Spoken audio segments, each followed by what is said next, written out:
Thought the event was amazing.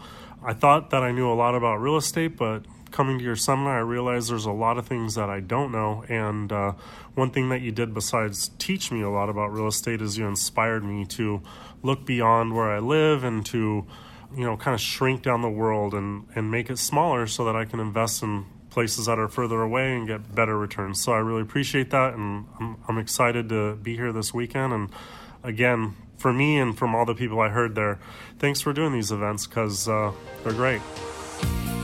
Welcome to the Creating Wealth Show with Jason Hartman. You're about to learn a new slant on investing, some exciting techniques, and fresh new approaches to the world's most historically proven asset class that will enable you to create more wealth and freedom than you ever thought possible. Jason is a genuine self-made multimillionaire who's actually been there and done it. He's a successful investor, lender, developer, and entrepreneur who's owned properties in 11 states, had hundreds of tenants, and been involved in thousands of real estate transactions. This program will help you follow in Jason's footsteps on the road to your financial independence day. You really can do it.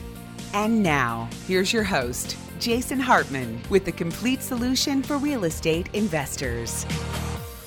Welcome to episode 1299. So, we talk a lot about the value of a dollar and how that relates to your investment strategy.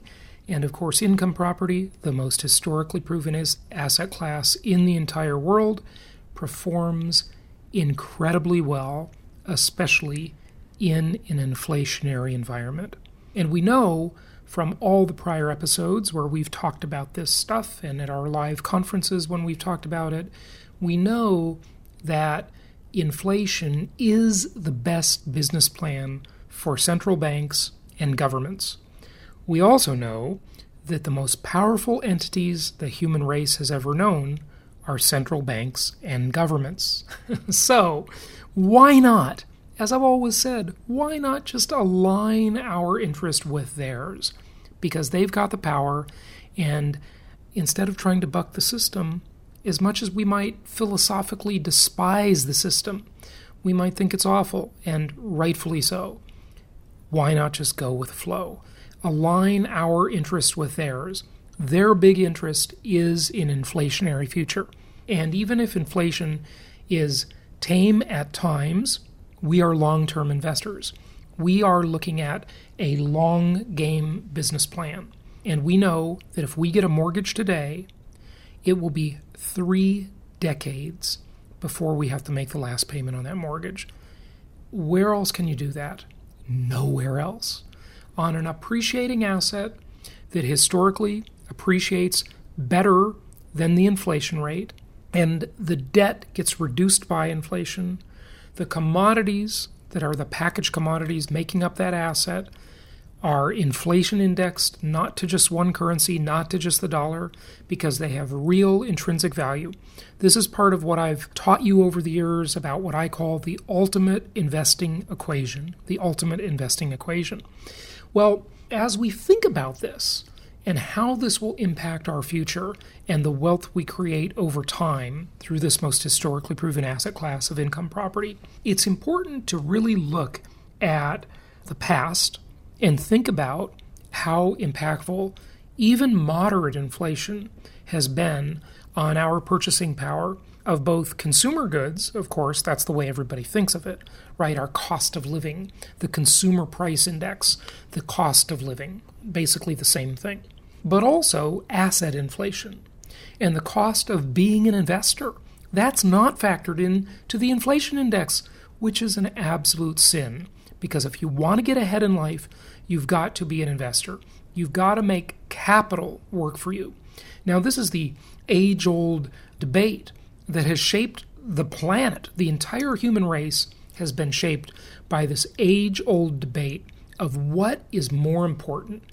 Is capital more important, or is labor more important?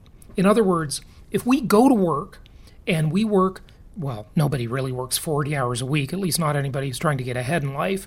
The average corporate work week is what? About 55 hours a week.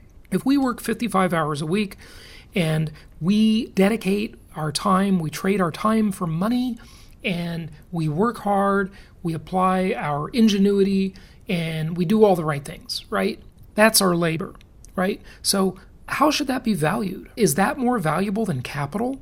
Well, the reason the rich get richer is because what do they have? They have more capital than they have labor. Labor is a limited supply. We all only have 24 hours a day.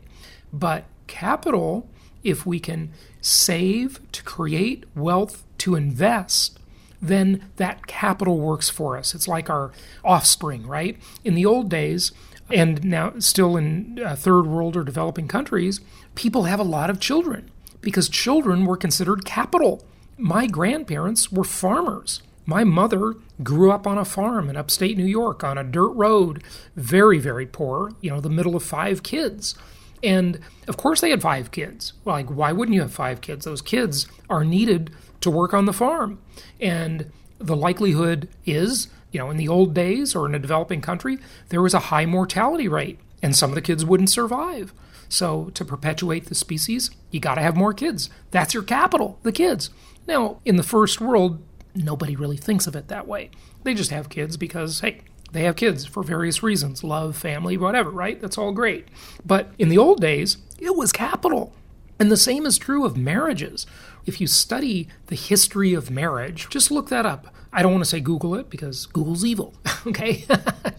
They're good and bad. I don't totally hate Google, but in some ways I do. But they do a lot of great stuff too. So just search it, right? The history of marriage. And you come to realize that marriage was just a capital formation tool in the past. It was an investment. It was a business deal. Now everybody expects it to be something so much more, and maybe that's the reason there's so much disappointment and the divorce rate is so high, because we expect it to be a good business deal and love and harmony, and it's supposed to, everything's supposed to be great, right? And that's just not the way life is, right? Life is not a honeymoon. When you come down to it, life is really hard work. So when we look at inflation, there's a lot to dissect, a lot to think about. And I want to dive into that for a few minutes, and then we're going to have one of our investment counselors on the show. Carrie will be here with us. You've heard her on the show before. She'll be here with us in a few minutes. But let's go ahead and dive into this question, and I want to play a clip from the Wall Street Journal. And the Wall Street Journal has a fantastic YouTube channel, lots of good educational stuff on it.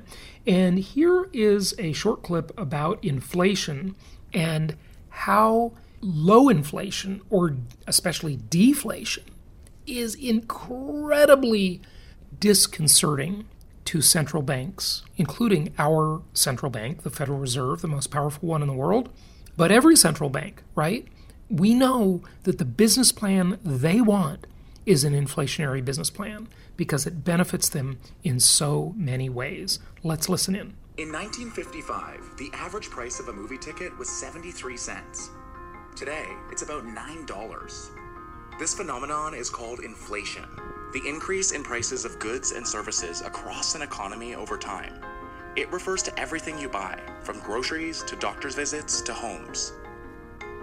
Inflation is among the most powerful forces in the economy and financial market. And by the way, it doesn't really refer to buying homes directly.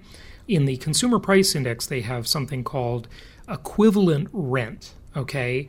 And it does refer to that in the CPI, but it doesn't refer to the cost of buying a home directly. Now, indirectly, of course it does, because all those commodities that are inflation indexed are the ingredients to a home. In the Hartman Risk Evaluator, which I created, I sort of discovered and created it, I did both, after 19 years in this business, it was really new thinking, right? Nobody was teaching that kind of stuff before I was. In fact, I wasn't even teaching it until 19 years into my career when I discovered it. And that Hartman Risk Evaluator really, really helps you discern the value of what I call packaged commodities, the ingredients for a home. Markets. Too much or too little can send the economy spiraling. So the inflation rate is a big deal for policymakers, and especially the Fed. This chart shows the inflation rate over the past century. You can see it's become less volatile in recent decades. The Fed's long-stated goal is to keep inflation at about 2%, not too high and not too low. The Goldilocks zone. But now, they're worried the rate drifted below 2% too often, and they're rethinking the strategy. We'll print more explain money. why, but first, let's look at what causes inflation in the first place.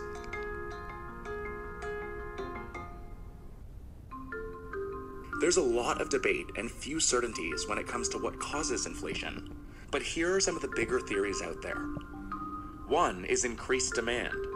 Inflation can occur when there's an increase in demand in goods and services all over the economy, from households to businesses to the government. Many factors can drive up demand. Higher incomes, more access to credit, greater government spending, and more. What's important to know is that when demand grows faster than supply, businesses can raise their prices. This type of inflation may occur in a growing economy. Supply pressures can also drive inflation. When the cost of doing business goes up, companies need to raise prices to protect their profit margins. Higher wages, higher land costs, and tariffs can all make running a company more expensive and lead to inflation. The economist Milton Friedman once said that inflation is always and everywhere a monetary phenomenon. He was talking about the Fed. The Fed is a major factor in inflation. It dictates the supply of money in the economy and changes interest rates, which are the cost of borrowing money. It's almost ridiculous, and I got to really criticize the video for saying that a moment ago when they said there's a lot of debate about this. Milton Friedman is right. Now, Harry Dent, he has sort of a different take on it, and it's interesting, and he's kind of right too. But largely, it's Milton Friedman. I mean, they talk about supply, demand, and cost, and then, they throw in the little tariff thing to kind of take a jab at Trump, of course. What they don't bother to mention is that, more people will have a job and their wages will be higher, like we talked about on yesterday's show. But that's the trade debate. That's a different discussion to some extent. But they talk about supply and demand. Well, where do you think that comes from, folks? It comes from the available amount of money in the system.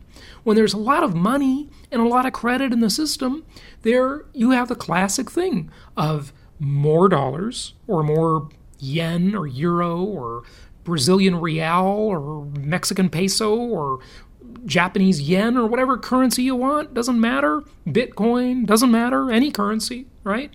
Chasing a limited supply of goods and services. When that happens, voila! Abracadabra! You get inflation. Duh. It's just not that complicated, is it? But apparently there's some debate about it. By changing interest rates, the Fed can influence how many cars, homes, or machines American households and businesses buy. And that affects whether prices go up a lot or a little. When the Fed lowers... So interest rates are simply an increase or decrease in the supply of credit. When rates are low, more people take out credit. And credit is a phantom version of money supply, right? It theoretically has to be paid back, but not really. And so there's more money supply when there's more credit and when credit is cheaper, when money is cheaper, because money has a cost to it. It's called the interest rate, right? That's the cost of borrowing. Rates, loans become more attractive to consumers. They borrow more to start businesses, buy cars and homes, and spend more on consumer goods, which can drive up demand and increase inflation. On the flip side, the Fed raises rates to limit demand and keep inflation in check. Usually, if inflation starts to pick up, the Fed considers raising interest rates to limit borrowing. The hope is that this could keep the economy from overheating and keep inflation down. They did this 4 times in 2018. Economists warn that an increase in inflation can lead people to expect even more, leading to a spiral. Now, that is true that inflation has a spiraling effect, but it's fairly minor compared to the spiraling downward effect of deflation. And this is why they are, if you are a central banker or you are a government, I would pose that nothing scares you more from an economic perspective than deflation. That is the scariest demon of them all. Inflation, yeah, it's scary, but deflation is way, way more scary. Why is that? Because deflation has a much more powerful spiral effect to it. If you look at the bathtub, right, and you open the drain on your bathtub and you see that vortex, right, as the water spirals down the drain, well, you notice, hey, it doesn't spiral up, right? It spirals down. The downward spiral of deflation has a very, very strong momentum, and they never want to get that started. So that is why they have a stated inflation rate. Like, why should there be any inflation? Why should there be a 2% inflation rate? That's their target, right? They want inflation more than anything, maybe, to ensure that there's no deflation. We worry this could lead to a period in which wages rise sharply, pushing up business costs and forcing further price increases. This is what happened in the 1970s, when inflation rose as high as 12%. Earlier this week, President Nixon issued an inflation alert. Inflation is now expected to rise by 7% this year. The tyranny of double-digit Ford. inflation is our common enemy. People were terrified. It's worth noting that this phenomenon is largely absent today because of global labor markets. When wages at home rise, companies can hire overseas. Also, when things heat up, the Fed is quick to raise rates and limit borrowing. Now, as I've talked about over the years with you, keep in mind, exploiting the cheap labor markets. Yes, that's the subject of a big trade war we've got going on right now. It's certainly something companies can do, but remember, there's a limit to that. That is a finite. The number of people in the world, although it's a large number, right, 7-8 billion people almost, it's still a finite resource. And I say that Nixon saw that coming, and that was one of the reasons for his historic trip to China. Opening up diplomatic relations with China that was, back in the day before Nixon went to China, that was like, North Korea. I mean, you wouldn't do business with China. You wouldn't, it's like Trump meeting with Kim Jong-un, right? That's a historic, amazing event, right? But China's a much bigger country, much bigger labor force than North Korea, obviously. So if North Korea opens up, yeah, that'll be fascinating. And all we've got left after this is Africa, right? And Africa in some areas is developing kind of nicely. There's some good stories coming out of Africa.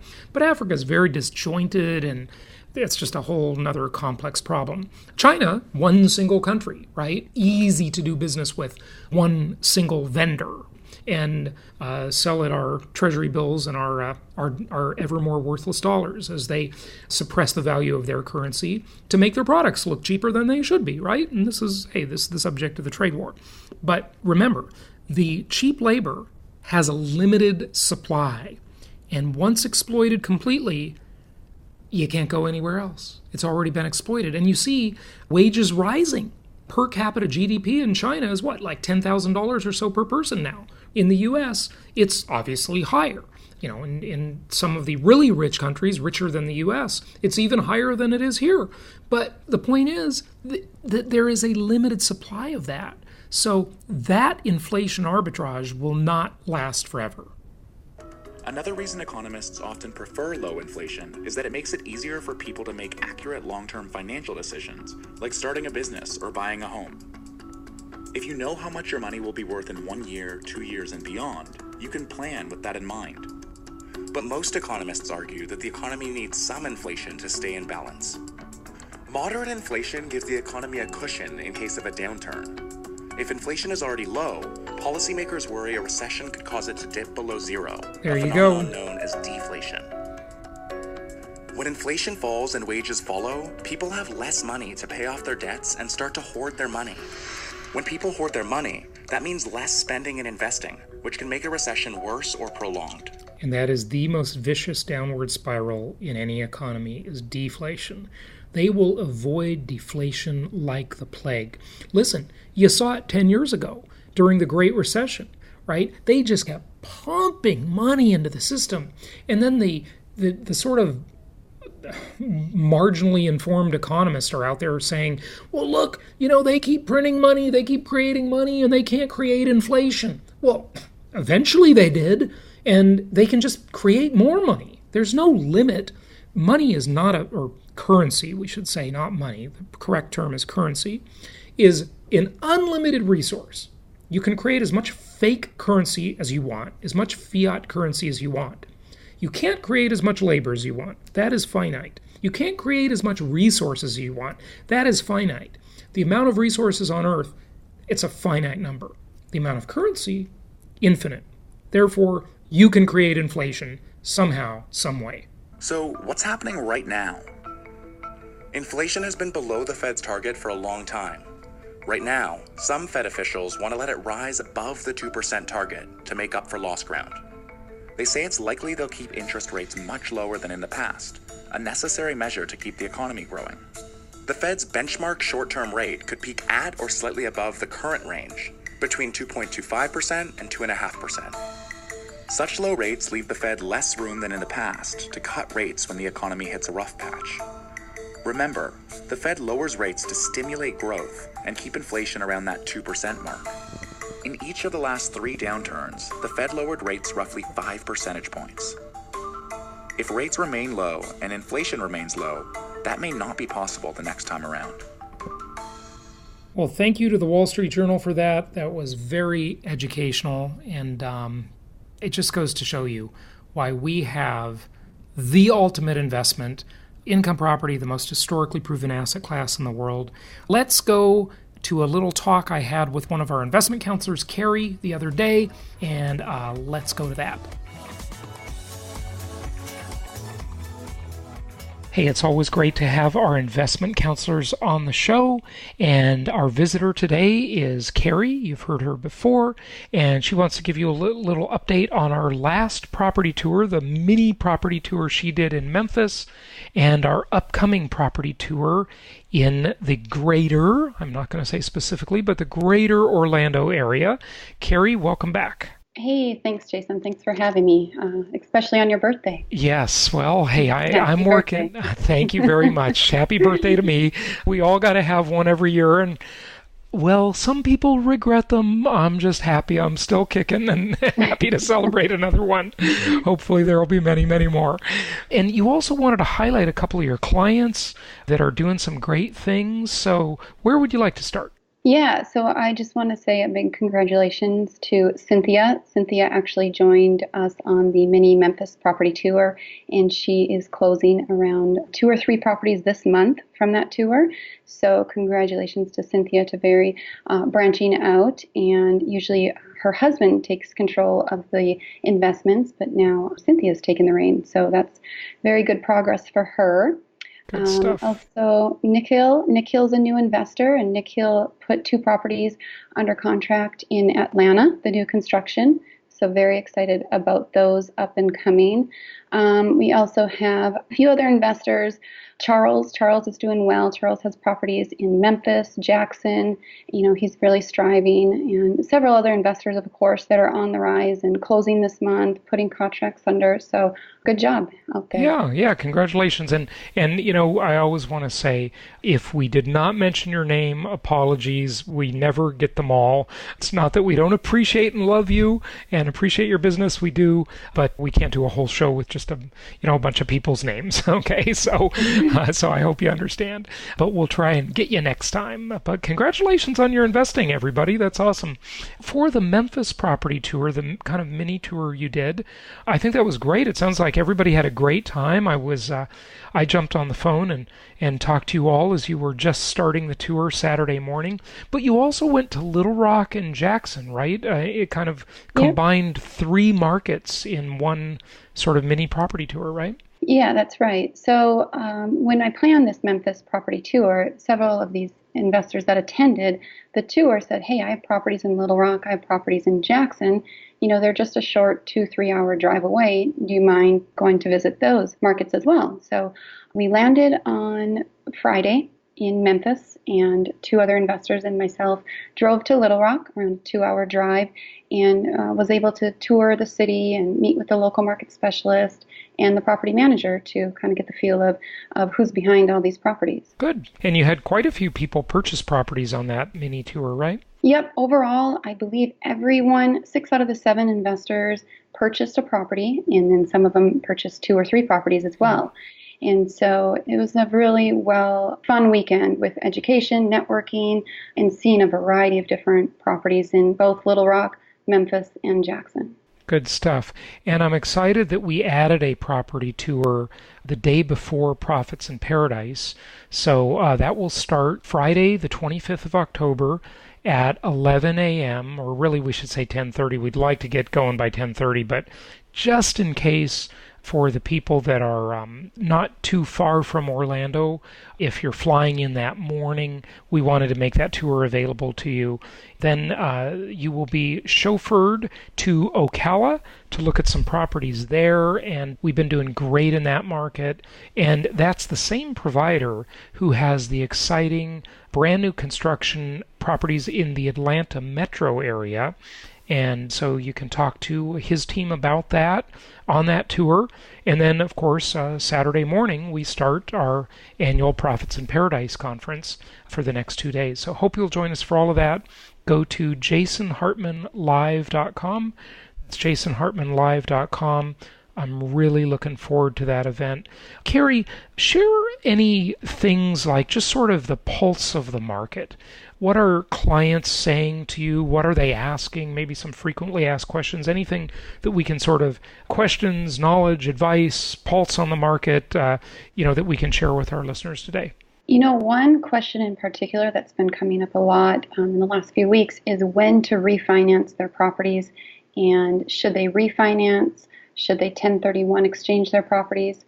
What's the next step? I am so glad you brought that up, but continue, yeah. Yeah, but they're just wondering, what's the next step? They have $20,000 in equity on this property. Should they refinance it, or should they just exchange it for another property? So what are your thoughts on those options? Yeah, I'm going to let all of you in on a little secret. This is actually kind of a big secret. You're going to like this. You ready, folks? This may or may not work, but I can report to you with 100% surety that it is working for some people. Here's the thing. The Refi Till You Die plan is great, and we've outlined that, many times over the past 15 years here on the podcast and at our live conferences as well, when we do it with visual aids. So that's the Refi Till You Die plan, and it's great. But then at the last Meet the Masters conference we had in Newport Beach a few months back, we talked about the big boring idea, and the big boring idea was ROA, return on amortization. And you have to really choose between these two. But today, I've got a super big treat for all of you. You may not have to make that choice. You may get to, hey, it's my birthday, so I'm going to use this. You may get to have your cake and eat it too. Okay. And hey, I got to do a shout out to my girlfriend. She did it was really thoughtful what she did. She's in Spain, but someone knocks on my door this morning. It's the delivery man from Whole Foods. Now, we all know Whole Foods is owned by Amazon, the evil Amazon. He delivers to me a couple of bags, and he says, I have to see your driver's license. And it's, that means he's delivering alcohol, right? So she sent me a bottle of wine and a mini birthday cake. I thought, but isn't that cool that we can do that kind of stuff from anywhere in the world now? It's just really neat. So, hey, thanks, Carmen. Appreciate it. Appreciate the birthday wishes. It was very unexpected. Almost no one ever knocks on my door. So when someone knocks on the door, I get kind of suspicious. Who is it? And of course, the dog is barking like crazy. So anyway, that was just kind of funny. But yes, you can have your cake and eat it too. Here's how. Okay, and people are doing this. I know we are not in the era of the Great Recession. We're not in the era of short sales, foreclosures, people relinquishing their property, cash for keys, deed in lieu of foreclosure, or loan modification. But wait, we kind of are. Some lenders out there are actually modifying loans without a refinance. So here's the thing. When you refinance, when you do the Refi Till You Die, many times you have a couple of huge benefits. Number one, you might get cash out, right? A cash out refi. And that's awesome. Totally awesome. Because then you're equity stripping and you're protecting your assets and you can use that money to buy more properties and expand your portfolio and create a whole kingdom for yourself. And also you get the advantage of a lower interest rate, potentially and hopefully you get a lower interest rate. So those are the two great things. But the thing you lose is, remember, you redo your loan and extend your loan term for 30 years. Typically, it's a 30-year loan. So if you're already 5 or 10 years in on that loan, you're now starting to chunk down the principal balance with ROA, or return on amortization. And that's the big boring idea we discussed at the last Meet the Masters conference in Newport Beach. So it's this trade-off, but you might be able to get the best of both worlds by simply approaching your lender and saying, you need a lower interest rate. You're thinking of refinancing or selling the property, and that means they're going to lose the loan. Now, this works more when the lender is keeping the loan in their portfolio, when they're a portfolio lender. Many, many times they've sold the loan off, but not as much as they used to. More and more lenders, pre-Great Recession, when all of that trading was going on, that is, to some extent, the subject of the book and the movie The Big Short, which hopefully everybody saw the movie, Michael Lewis's book, or read The Big Short, because it's very enlightening. So that's a great thing that you brought that up, Carrie, because, you could just approach your lender and say, hey, I need a lower interest rate. And essentially they'll just modify the loan and give you a lower interest rate without the refinance fees, without losing the amortization. You just get a lower rate. So pretty good. Doesn't hurt to ask. You may not get it, but you also might. And people are getting it. Many, many people are getting that just for asking. So to he or she that knocketh, the door shall be opened, right? It never hurts to ask. Yeah, that's interesting, because several of the investors, they're asking, well, what are, the new terms? How much is it going to cost me to do this refinance? So That's interesting you brought that up. Yeah. Well, you brought it up, so I'm glad you did, because it's something our listeners can definitely take advantage of. And there is your gift for the day. Have your cake and eat it too. Any other things, insights? What's the pulse of the market like? The inventory's a little bit better, isn't it? Than it was, say, a year or two ago. It's getting a lot better. Yes, we have several new properties in the Memphis, Indianapolis, York, Pennsylvania markets. We're bringing on several new construction properties in different new markets as well. So be on the lookout for that coming up in the next week or two. Okay, fantastic. Yeah, and we've been really working hard to go and get new inventory, brand new construction inventory, because you've wanted it. We actually have set up like a new division of the company that has been really, really trying to bring in new inventory, new home inventory, not just new to our network, but brand new construction for you. We've been talking about that a bit. So talk to your investment counselor, go to jasonhartman.com, and remember something. A lot of this inventory you will not see on our website, or at least you will not see it very quickly. You got to be working with an investment counselor. So just reach out. Any one of the web forms on our website will do the job for you. Reach out, get connected with an investment counselor if you don't have one already, and they will really help you get the best properties lickety-split when they become available. Yep, like Jason was saying, a lot of these properties go so fast. So if you build a relationship with that local market specialist, you're bugging them daily, or you're bugging that investment counselor, hey, I'm looking for this type of property, that's going to be fresh in the LMS's mind of sending it to you and getting you on board. So definitely reach out to your investment counselor. Good stuff. All right, Carrie, anything else you want to share as we wrap it up? No, just enjoy your birthday and your cake, Jason. Have your cake and eat it too. You learned how today. You can get a lower rate potentially without even having to refinance. All right, Carrie, thanks again. Thanks, Jason. Thank you so much for listening. Please be sure to subscribe so that you don't miss any episodes. Be sure to check out the show's specific website and our general website, hartmanmedia.com, for appropriate disclaimers and terms of service. Remember that guest opinions are their own, and if you require specific legal or tax advice or advice in any other specialized area, please consult an appropriate professional. And we also very much appreciate you reviewing the show. Please go to iTunes or Stitcher Radio or whatever platform you're using and write a review for the show. We would very much appreciate that. And be sure to make it official and subscribe so you do not miss any episodes. We look forward to seeing you on the next episode.